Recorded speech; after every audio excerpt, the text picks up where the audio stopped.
What I'd like to do is just do a quick summary now of what I call the dire dozen.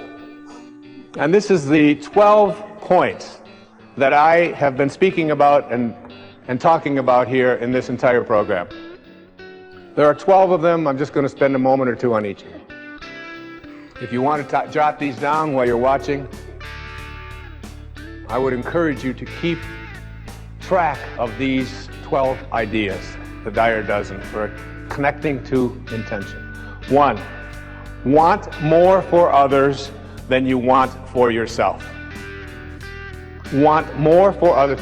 Whatever it is that you perceive to be missing, whatever health problems that you may have, whatever addictions you're struggling with, whatever lack of love that you have in your life, whatever lack of peace that you have with your aunts and your uncles or your parents or your in-laws, want the peace that you seek for yourself more for them. Want it more for them. That is how we create this level of consciousness. Secondly, think from the end. Begin to see yourself surrounded by the people and the events and the things that you would like to have. Only see yourself. You're having a problem with an addiction, see yourself as addiction-free. See yourself, if there's a car that you want. My son was perfect at this, Sans. I mean, he's just so good at this. Because there's a certain car that he wanted. It's yellow. And he didn't just bug me about it every day, which they all do. And all kids will do that. But he saw himself. He got a picture of it. He put it on his computer. It's the background of his computer, this yellow whatever it is, all right? I call it the school bus. I told him I was going to put cab fares on the side of it, but that's what he wanted, huh? And then he saw him, and then he went down and he drove it. And it was a used car, and he got on the internet, and he just saw himself in it. He couldn't not see himself in it. You know, we call this just persistence and being a pain in the rear end oftentimes, but it's not that at all. What it is young people have this instant knowing and awareness that I can create what I want for myself in my life, and the way that I do it is I act as if it's already here. And almost like they won't be denied it. That's what intention is. It's not that pit bull attitude, it's that awareness that I am thinking from the end. It's already here, because everything that you think is missing from your life is already here. The third of these dozen is to be an appreciator in your life. Be an appreciator. Look for that which is valuable rather than worthless. Look, you go out and you buy a house, and 10 years later we say it appreciates in value. What does that mean? What does it mean that a house appreciates? It is more what? Valuable. It's more valuable. Same thing with you. If you're an appreciator, you have more value. Now you buy a car, you drive it off of the lot, and they say, well, it just depreciated by 20%. What does that mean? It is not as valuable as it was before. When you depreciate, you take your value away. When you appreciate, you make yourself valuable. What could be more valuable than being connected to Source? 4, stay in rapport with Source energy. Stay in rapport. Your job here is to be in a state of harmony with this.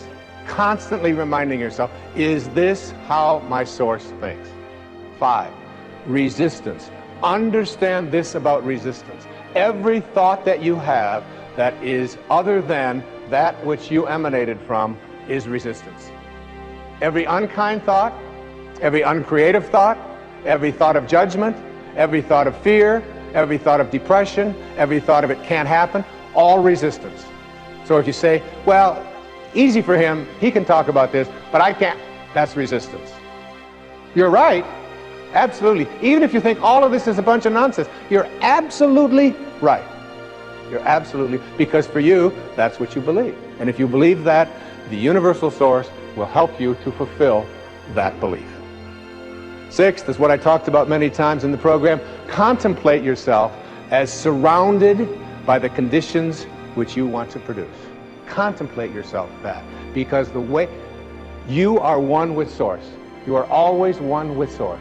You are one with all of its principles, all of those phases. You are one with it.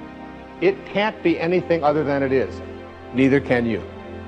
7, understand the art of allowing.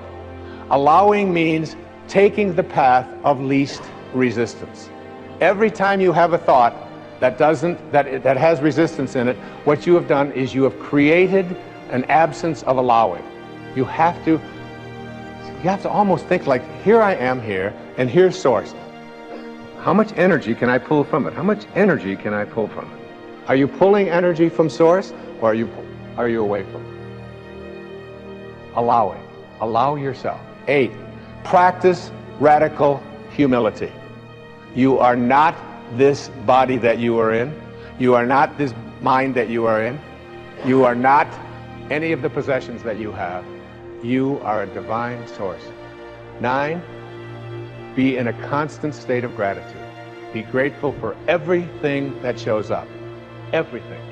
Stay in a state of being generous and grateful in your life.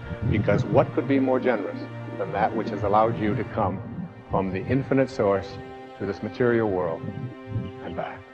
10, keep in mind that you can never resolve a problem by condemning it.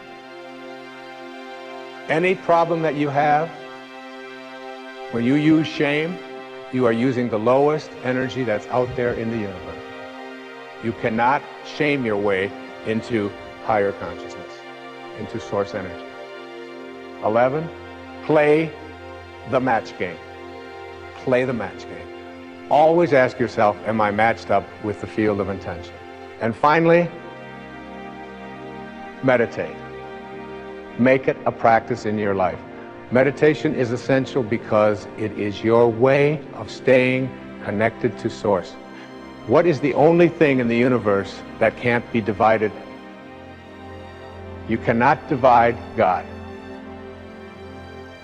Everything else has an up, down, north, south, east, west, male, female, right, wrong, black, white, alive, dead. Everything comes in dichotomies, except for silence.